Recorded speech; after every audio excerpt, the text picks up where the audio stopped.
consagrar no coração da igreja. Quero ser o amor no coração da igreja.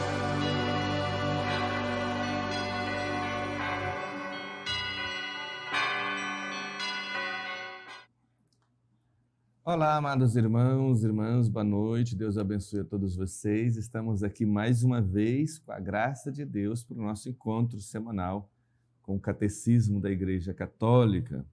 Lembrando, nós estamos estudando a primeira parte do Catecismo, que é o Credo Apostólico. Seguindo na nossa sequência, hoje nós estamos no nosso segundo encontro de pneumatologia, aquela parte, a terceira parte do Catecismo, Creio no Espírito Santo. Então, vai ser 3 encontros sobre o Espírito Santo, depois a gente entra sobre a igreja. Estamos quase nos finalmente, talvez mais uns encontros, uns 10, 12 encontros, e a gente encerra essa primeira parte para entrar na parte dos sacramentos, Então, dizer que é uma alegria ter você aqui conosco, mais uma vez. Eu pedir, divulga aí, o estudo do catecismo. A gente faz isso para que mais pessoas possam ler o catecismo. Esse é o mais importante.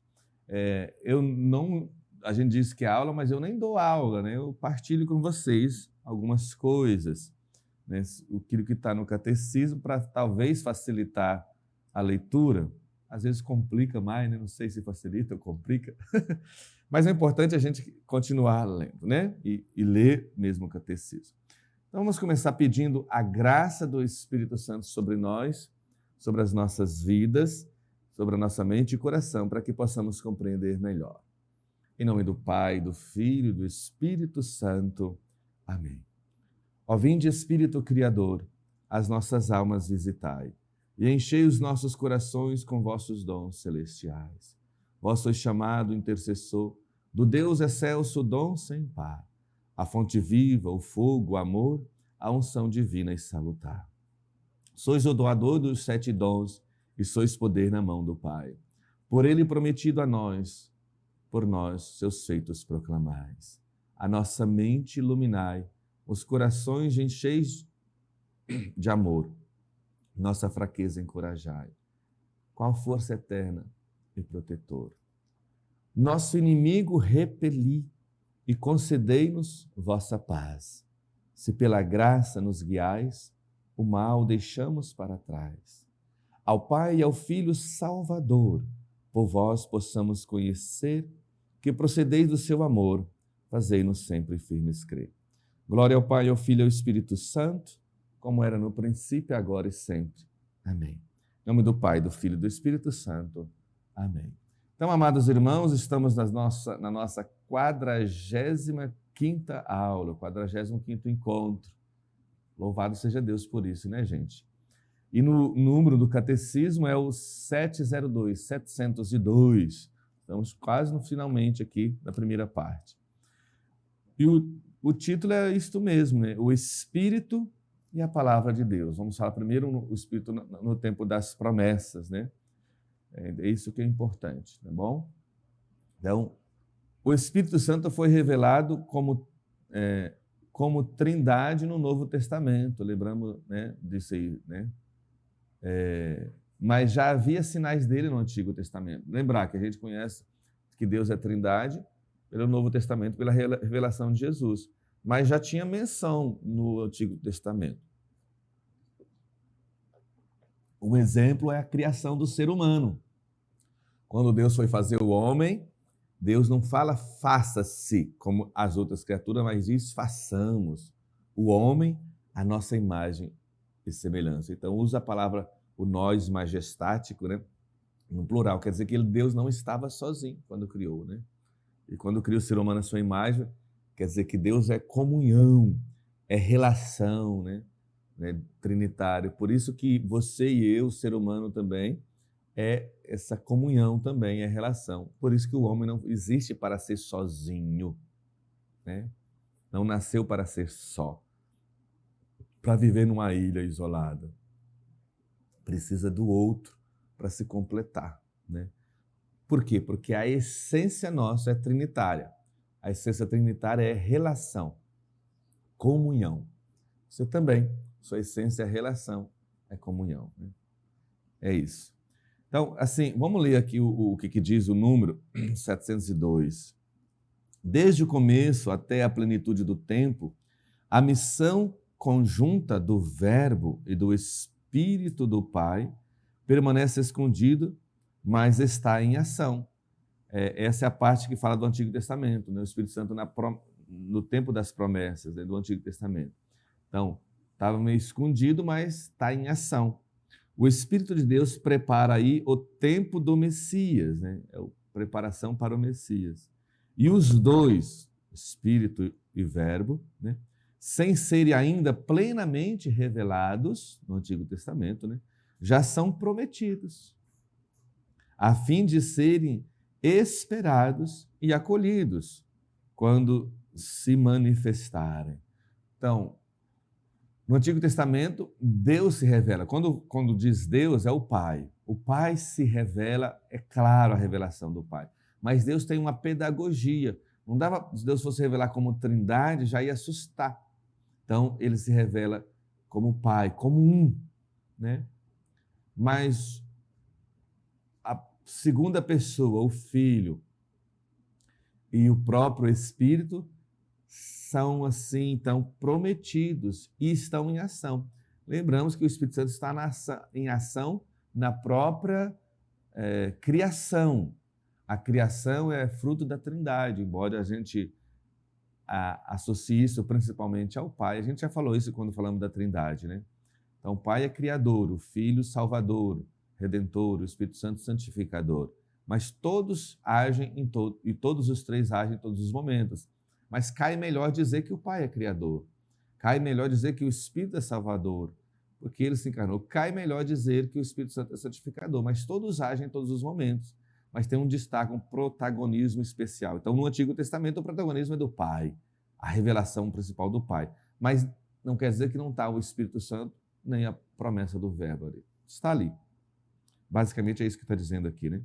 Por isso, quando a igreja lê o Antigo Testamento, procura nele o que o Espírito que falou pelos profetas quer falar-nos a respeito de Cristo. Lembrar que nós católicos, quando lemos o Antigo Testamento, queremos olhar com os olhos cristãos, né? Queremos ver Jesus lá no Antigo Testamento, né?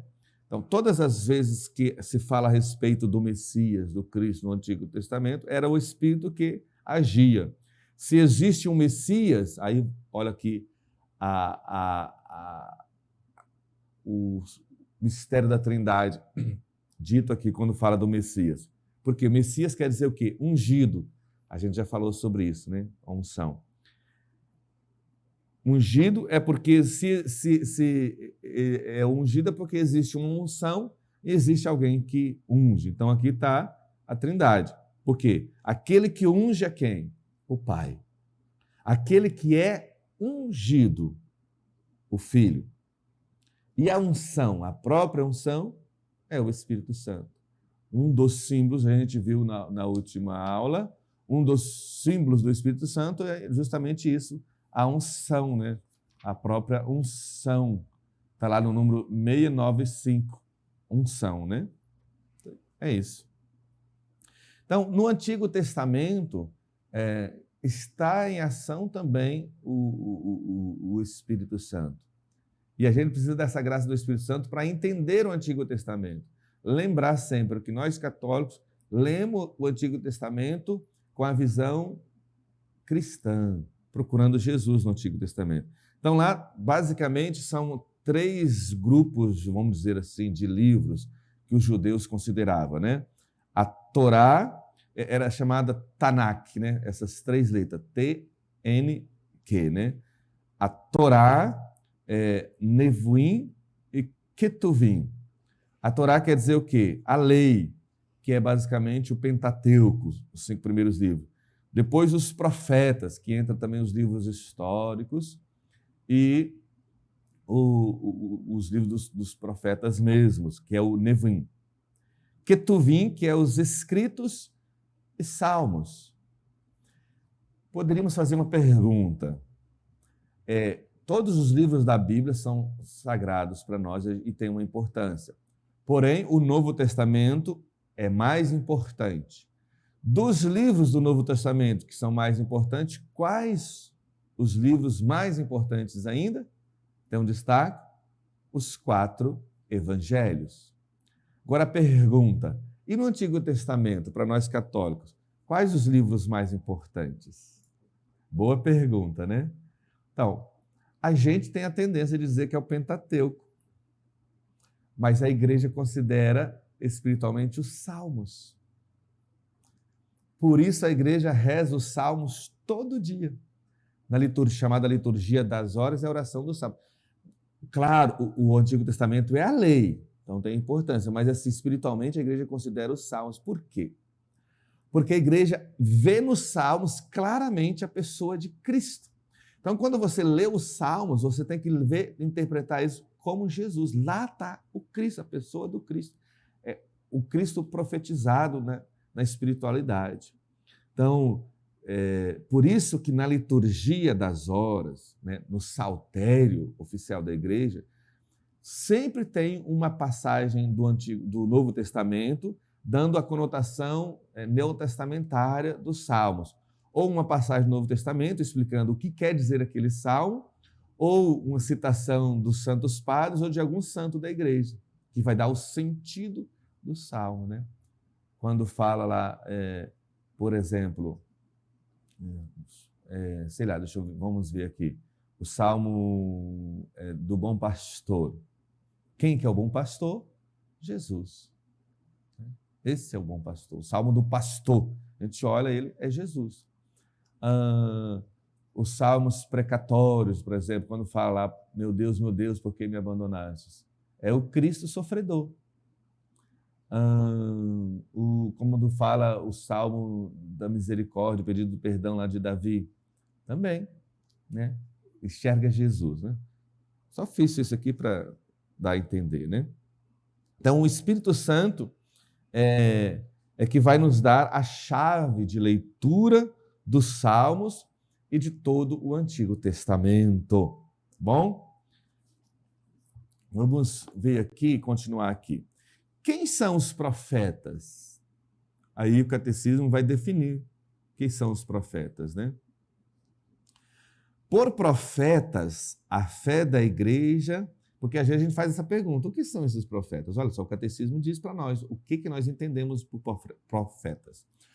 Por profetas, a fé da igreja aqui entende todos aqueles que o Espírito Santo inspirou para o anúncio de viva voz e na redação dos livros sagrados, tanto do Antigo como do Novo Testamento.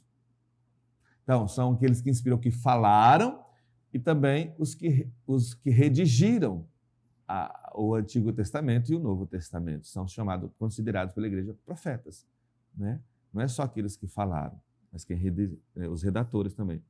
A tradição judaica distingue a lei, eu falei isso já, né? A lei, que são os 5 primeiros livros do Pentateuco, os profetas, nossos livros denominados históricos e profetas, e os escritos, sobretudo os sapienciais, em particular, os salmos. Né? No número 703, vai falar da criação, o Espírito Santo na criação. Na verdade, o número 703, 704, né? Que fala do Espírito Santo na criação. O Espírito Santo e o Filho estão em oração na criação, como as mãos que modelam. Então, o Pai que cria, que modela, através das suas mãos. As mãos é o Espírito e o Filho. Interessante isso, né? É isso que está dizendo o catecismo. A palavra de Deus e seu sopro. Olha só, a palavra de Deus é quem? Não é o que, é quem? É Jesus, o Filho. E o seu sopro, a gente falou isso na última aula. O sopro, o ruá, é o Espírito. Então, a palavra de Deus e seu sopro estão na origem do ser e da vida de toda criatura. Então, eu tenho aqui o número 703. Ao Espírito Santo cabe reinar, santificar e animar a criação, pois é Deus consubstancial ao Pai e ao Filho. A ele cabe o poder sobre a vida, pois sendo Deus, ele conserva a criação no Pai pelo Filho. Isso é uma citação, aí tem a citação aqui de Santo Irineu, né, no número 704, aliás, 704. Quanto ao homem, Deus o modelou com as próprias mãos, isto é, aquilo que eu falei, o Filho e o Espírito Santo, as mãos de Deus. E imprimiu na carne modelada sua própria forma, de modo que até o que fosse visível tivesse a forma divina. Então, a forma divina de Deus é o homem, o ser humano. É isso que está dizendo o catecismo. Então, tem o Espírito da promessa no número 705, 706, né? O Espírito da promessa. Nós rezamos aqui, né? Todo dia, o Veni Creator Espírito. Vem Espírito Criador. Ele também é Criador. O Espírito que estava no início da criação, que pega as águas caóticas, né? O Espírito Santo parava sobre as águas caóticas e as transforma em cosmo, naquilo que é criado, todo o universo. Tira do caos para a ordem. Vem para nos tirar, esse Espírito vem no Novo Testamento, vem para nos tirar do nosso caos interior, causado pelo pecado, para o cosmo do servir a Deus. Então, amados irmãos, olhando assim a natureza, o universo criado, a gente diz assim, é impossível não existir um Criador, por causa da ordem que tem todas as coisas. Olha só, olhando para a Terra, por exemplo, para o nosso planeta Terra, a gente sabe, a ciência agora descobre cada vez mais, que a distância da Terra e do Sol não pode, se tivesse pouquinha diferença, por exemplo, alguns centímetros mais longe do Sol, não poderia existir vida. Se tivesse alguns centímetros mais próximos do Sol, não poderia existir vida da mesma forma. Ou congelaria ou queimaria tudo.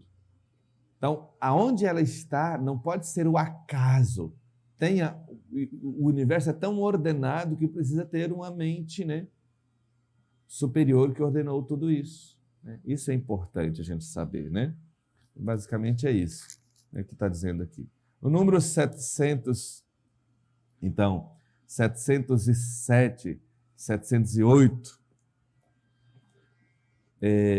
vai dizer aqui da manifestação do Espírito Santo a Moisés, o número 703, a presença do Espírito Santo nas teofanias, né? Teofanias, manifestações de Deus, né? Que ilumina o caminho da promessa, né? Na vida de Moisés, basicamente, aqui esse número vai dizer. Número 708, o Espírito Santo como grande pedagogo que vai preparando. Vamos ler aqui. Esta pedagogia de Deus aparece especialmente no dom da lei, a qual foi dada como um pedagogo para conduzir o povo a Cristo. Tudo é para conduzir a Cristo. Porém, sua importância para salvar o homem, privado da semelhança divina e do conhecimento maior que ela dá do pecado, suscita o desejo do Espírito Santo. As lamentações dos Salmos atestam isto, né? Então, existe uma ligação profunda entre o Espírito Santo e a lei, né? Daqui a pouco a gente fala sobre Pentecostes.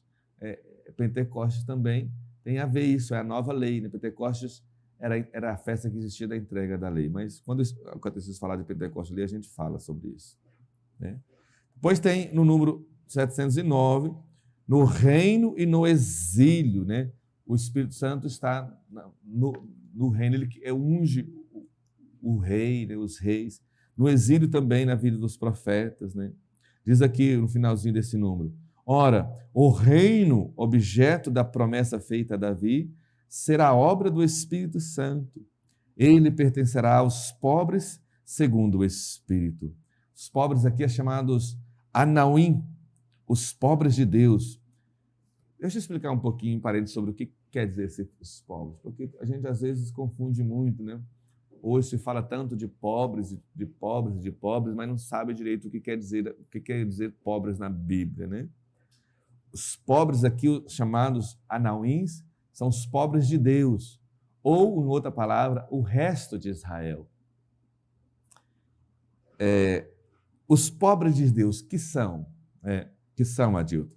São aqueles, aqui que você precisa entender, não é todo mundo que é pobre, miserável, que são chamados anauíns, os pobres de Deus. Olha só o que é pobres de Deus. Vou dizer assim, aqueles que colocaram em Deus sua confiança. Deus, eles são pobres porque Deus é sua única riqueza. Não coloca sua riqueza nesse mundo. Não coloca sua confiança nesse mundo, mas somente em Deus. É os restos de Israel. Claro que esses que são pobres materialmente também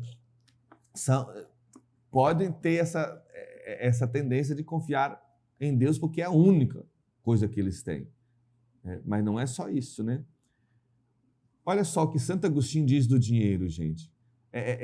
Os pobres aqui, aqueles que não confiam no dinheiro, que sabem usar do dinheiro. Olha só, você sabe o que Santo Agostinho fala a respeito do dinheiro? Olha só, tem uma frase de Santo Agostinho muito interessante, Adilton.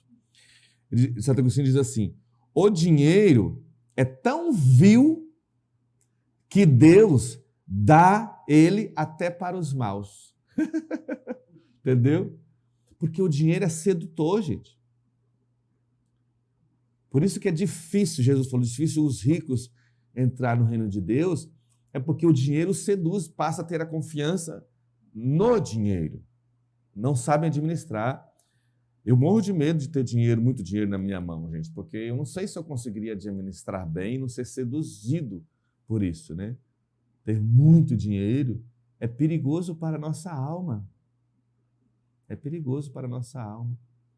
Então, claro, temos que ter uma vida remediada, né? Não podemos ser miseráveis também. Deus não quer isso, quer que a gente viva bem.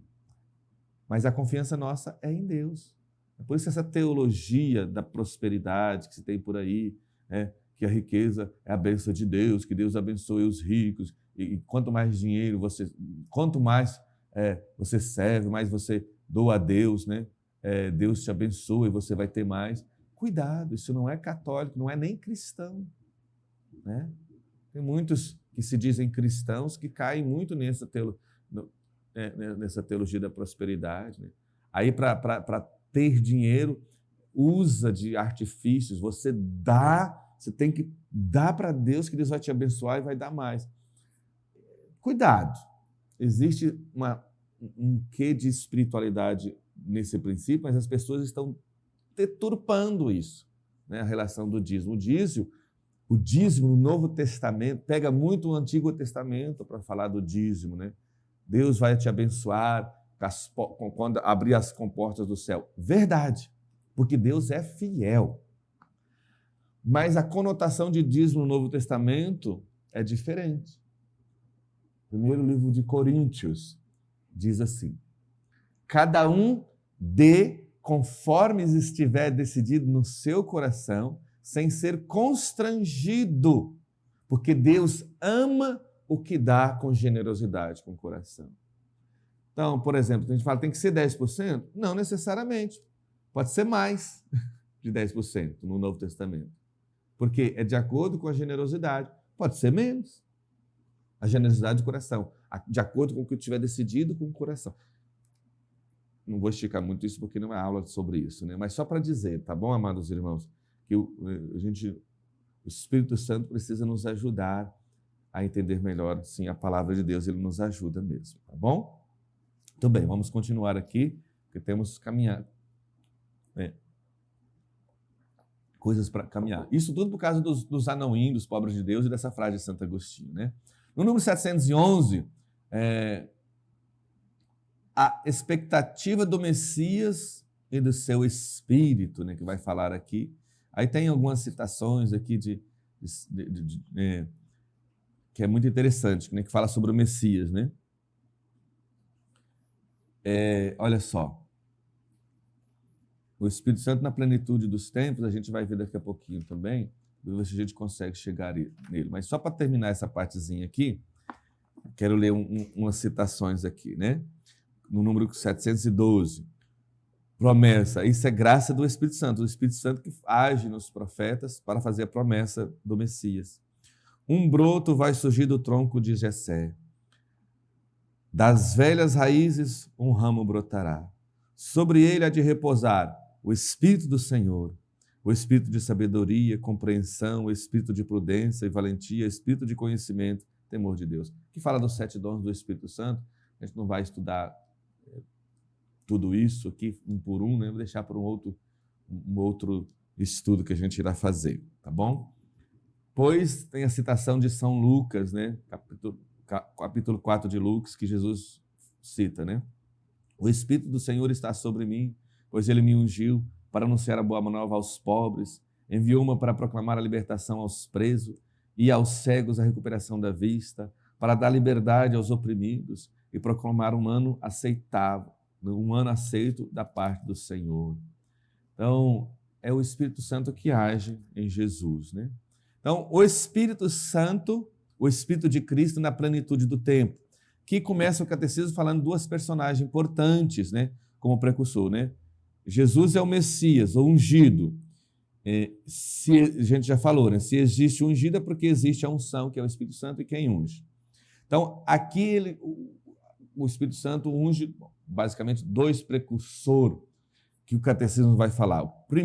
João Batista e a Virgem Maria, né? João Batista apresenta na vida de João Batista, no ser de João Batista, o Espírito Santo mostra uma realidade mais austera e severa, né? Nosso padroeiro, mais uma realidade estéril e severa, assim. E na Virgem Maria, uma realidade mais terna e suave. Mas os 2 se completam, né? São até parentes, né? Meio parentes, né? De Jesus, assim, né? Então, no número 717 diz assim: veio um homem enviado por Deus, seu nome era João. João pulou de alegria, aquela visita de Maria e Isabel, né? João pulou de alegria em seu ventre e Isabel ficou repleta do Espírito Santo. A visita de Maria, e aí João já experimentou essa graça do Espírito Santo no próprio ventre de Isabel. Os 2 precursores assim, mais próximos de Jesus. Por obra do Espírito de Cristo, que a Virgem Maria acabava de conceber do Espírito Santo. A visitação de Maria a Isabel torna-se, assim, visita de Deus ao seu povo. Olha que interessante, o catecismo faz essa comparação, né? É visita de Deus ao seu povo, né? E a visita de Maria leva essa unção do Espírito Santo a Isabel e ao menino, né, que estava no ventre dela. João, por isso que João é Elias que deve vir, né? O catecismo cita, né? O fogo do Espírito habita nele, habita em João. Lembra a vida de João que levou, né? Estamos aqui esses dias preparando na comemoração, né? Que poucos dias agora, já estamos celebrando o tríduo, né? Preparação para a festa de João Batista, né? O homem do fogo, né? Vida austera, assim, né? Poder, sem medo, porque era cheio do Espírito Santo desde o ventre da mãe dele. O fogo do Espírito habitava nele e o faz correr à frente na qualidade de precursor do Senhor que vem. Em João, o precursor, o Espírito Santo, conclui a obra de preparar um povo bem disposto para o Senhor, né? Lembrar que a lei, o Antigo Testamento inteirinho, era uma pedagogia preparando um povo para a vinda do Senhor. João está assim, a preparação já recente deste povo para o Senhor, porque ele clamava no deserto. João é mais do que um profeta, então. Nele o Espírito Santo concluiu a tarefa de falar pelos profetas. Então João encerra o ciclo dos profetas inaugurado por Elias. Os profetas começam inaugurado por Elias, termina com João. Então, o que é João Batista? Vamos dizer aqui. O catecismo responde no número 720. Com João Batista, o Espírito Santo inaugura o prefiguramento, o que realizará e prefigurando o que realizará com e em Cristo. Restituirá ao homem a semelhança divina que ela perdida pelo pecado. O batismo de João era para a penitência, o batismo da água, e no Espírito será um novo nascimento. Fala só um pouquinho sobre isso, né? O significado de João Batista, o arrependimento. E esse arrependimento é a ação do Espírito Santo. Por isso que quando a gente vai confessar, amados irmãos, a gente precisa pedir o Espírito Santo para ter a graça do verdadeiro arrependimento. Né? Arrependimento que faz a gente renovar a nossa vida. O Espírito Santo renova a nossa vida. Arrependimento é mais do que ficar remoendo o passado, o rancor. É graça do Espírito Santo. O Espírito Santo faz morrer o homem velho. Né? Lembra do batismo? O batismo é uma morte por afogamento. Por isso que João Batista é chamado de batismo, porque ele mergulhava as pessoas na água. É símbolo do batismo. Para morrer o homem velho afogado na água e, às vezes, é purificar, né? E purificar. Né? Era o batismo que recebia. Né? Faz assim, então, o batismo te dá um nome novo. Por isso que os cristãos, antigamente, no início também, muitas das vezes, davam um nome novo no batismo. Né? A pessoa que era adulta tinha um nome pagão. No batismo, às vezes, ela recebia um nome cristão, né? Um nome novo. Interessante isso, né? O número 721, então, fala de Maria. Alegre-te, cheia de graça. Isso quer dizer sede da sabedoria. Né? Em Maria temos um proto-Pentecostes, vamos dizer assim, uma antecipação de Pentecostes nela, né? Fica cheia do Espírito Santo. Maria é um cenáculo. Ela é um cenáculo, um local cheio do Espírito Santo. Por quê? Foi o lugar onde o Espírito Santo foi derramado abundantemente. E o Verbo se fez carne no ventre dela. Então, quando vemos o Espírito Santo derramado, ele transforma a nossa vida no Verbo, né? Transforma no Verbo. Então, existe um paralelo entre a Anunciação e Pentecostes. Percebe isso? Por exemplo, na Anunciação, o Espírito veio para gerar o Verbo. Pentecostes, o Espírito veio para gerar a igreja, corpo de Cristo, Verbo de Deus. Está vendo o paralelismo? É isso. Né? Maria, então, no número 721, vai entender como sede da sabedoria. Né? Sede de sabedoria quer dizer trono da sabedoria ou alegria, né? Alegria e graça. Maria como sarça ardente, olha só. A verdadeira sarça ardente nela. Por que sarça ardente? Porque é mãe e virgem, né? A sarça que não se consumia lá no Antigo Testamento. Né? O fogo, o Espírito veio naquela sarça, mas não consumia. Né? Maria é essa nova sarça ardente. É a sarça ardente porque é mãe e continua virgem. Né?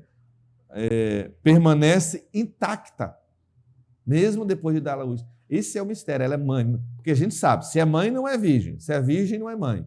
Em Maria, é a sarça ardente por isso, porque ela permanece virgem, mesmo sendo mãe. Sinal da graça de Deus, promessa do Messias. Né? Lugar em que Deus se manifesta. É isso. Coisa maravilhosa. Vamos ler isso aqui, porque eu acho que vale a pena a gente ler essa parte que fala de Maria. É muito lindo. Então, número 721. Maria, a mãe de Deus, toda santa, sempre virgem, é a obra-prima da missão do Filho e do Espírito na plenitude do tempo. Pela primeira vez no plano da salvação, e porque o seu Espírito a preparou, o Pai encontra a morada em que seu Filho e seu Espírito podem habitar entre os homens. Não foi só Jesus que habitou, não foi só o Filho, mas o Espírito. O anjo diz, cheia de graça. O Espírito, né? É neste sentido que a tradição da igreja muitas vezes leu com relação a Maria os mais belos textos sobre a sabedoria, né, que fala no Antigo Testamento. Maria é então exaltada e representada na liturgia como a sede da sabedoria. Acabei de dizer para vocês, né? Nela começam e se manifestam as maravilhas de Deus que o Espírito vai realizar em Cristo e na igreja. Ela também é ícone da igreja, é mãe e é ícone, né? Imagem da igreja. O Espírito Santo preparou Maria com sua graça. Convinha que fosse cheia de graça, a mãe daquele em quem habita corporalmente toda a plenitude divina. Citação de Colossenses, né? Por pura graça, ela foi concebida sem pecado, como a mais humilde das criaturas, a mais capaz de acolher o dom inefável do Todo-Poderoso. Com razão, o anjo Gabriel a saúda como a filha de Sião. Olha, mas ele não fala filha de Sião. Dizer filha de Sião é a mesma coisa de dizer alegra-te. Alegra-te, filha de Sião, lembra da profecia? Por isso que o anjo chega e diz, salve, alegra-te, filha de Sião. É a ação de graça de todo o povo de Deus e, portanto, da igreja, que ela, em seu cântico, faz subir ao Pai no Espírito Santo, enquanto traz em si o Filho eterno. Minha alma engrandece o Senhor. É a igreja cantando, é a filha de Sião cantando. Em Maria, o Espírito Santo realiza o desígnio benevolente do Pai. É pelo Espírito Santo que a Virgem concede e dá à luz o Filho de Deus. Sua virgindade transforma-se em fecundidade, única pelo poder do Espírito e da fé. Números 7, 2, 4, né? Aí fala aqui de Maria como a sarça ardente. Lembra que eu tinha falado nisso? Em Maria, o Espírito Santo manifesta o Filho do Pai, tornado Filho da Virgem. Ela é a sarça ardente da teofania divina. O que é teofania? Manifestação de Deus. Em Maria houve o quê? A maior manifestação de Deus. Tal ponto que se fez carne. Repleta do Espírito Santo, ela mostra o Verbo na humildade de sua carne. E é aos pobres e às primícias das nações que ela o dará a conhecer. Coisa maravilhosa, né? Por Maria, o Espírito Santo começa a pôr em comunhão com Cristo os homens, objetos do amor benevolente de Deus. Os humildes são sempre primeiros a recebê-lo. Os pastores, os magos, Simeão e Ana, os esposos de Caná, os primeiros discípulos e assim por diante. Ao final desta missão do Espírito, Maria torna-se a mulher, nova Eva, mãe dos viventes, mãe do Cristo total, mãe dos filhos, mãe da igreja. É nesta qualidade que ela está presente com os 12 perseverantes em oração, na oração comum, lá em Pentecostes, né? Atos 1,14. No alvorecer dos últimos tempos que o Espírito Santo inaugura na manhã de Pentecostes com a manifestação da igreja. O que é os últimos tempos, amados irmãos? Deixa eu dizer aqui para vocês, né? Os últimos tempos, a gente vai dizer daqui a pouquinho, é o tempo da igreja, né? Isso que é importante, né? Então, Maria está lá, né? É a imagem da igreja, né? Está desde o início, né? Bom,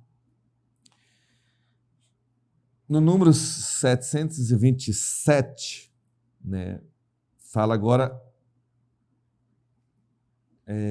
o Cristo Jesus, o ungido Jesus, né?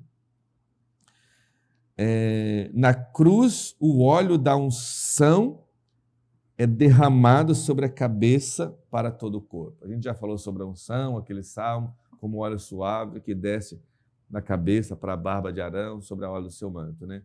Na cruz isso acontece, né? Vamos ver o que diz aqui o catecismo, no número 727. Já estou terminando, gente. Hoje está sendo um pouquinho mais longo, estamos adiantando aqui, mas já vamos terminar. Toda a missão do Filho e do Espírito Santo na plenitude do tempo está contida no fato de o Filho ser, desde sua encarnação, o ungido do Espírito do Pai. Jesus é o Cristo, o Messias, né? O ungido.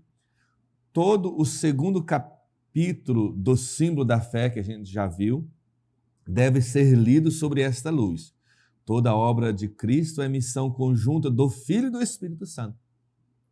Aqui mencionaremos somente o que diz respeito à promessa do Espírito Santo feita por Jesus e ao dom do Espírito Santo por parte do Senhor glorificado. Então, número 728. Jesus revela plenamente o Espírito Santo somente depois de ter sido ele mesmo glorificado por sua morte e ressurreição.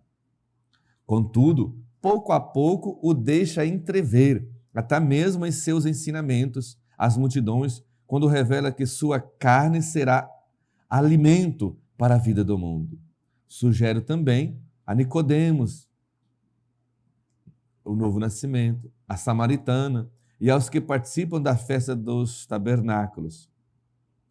Podemos conferir aqui depois todas essas citações embaixo do rodapé. Você pega a Bíblia depois e confere. A gente não vai pegar não porque são passagens conhecidas. Jesus se declara água viva e assim por diante. A seus discípulos fala dele quem? Do Espírito Santo, abertamente, a propósito da oração e do testemunho que deverão dar. O Espírito Santo vai os ajudar a testemunhar, né? A promessa do Espírito Santo. Continua o catecismo, né?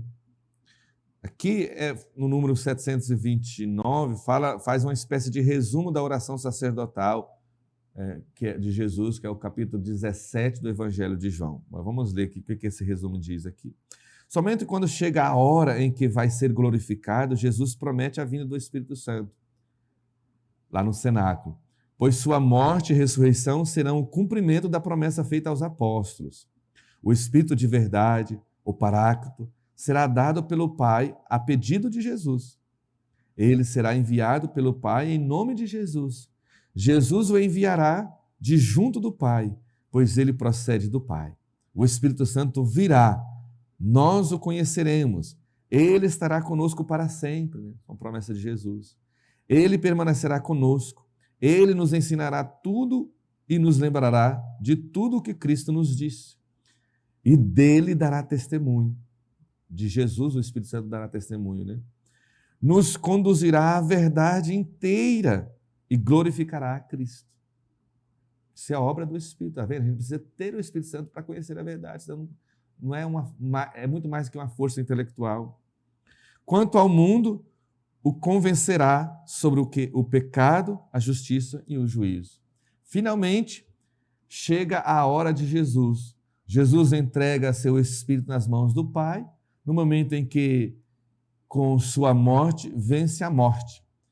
Ressuscitado dos mortos, pela ação gloriosa do Pai, né, Romanos 6, 4, dá imediatamente o Espírito Santo, soprando sobre os seus discípulos. Né? Jesus, depois de ressuscitado, sopra e diz: recebei o Espírito Santo. A partir desta hora, a missão de Cristo e do Espírito passa a ser a missão da igreja.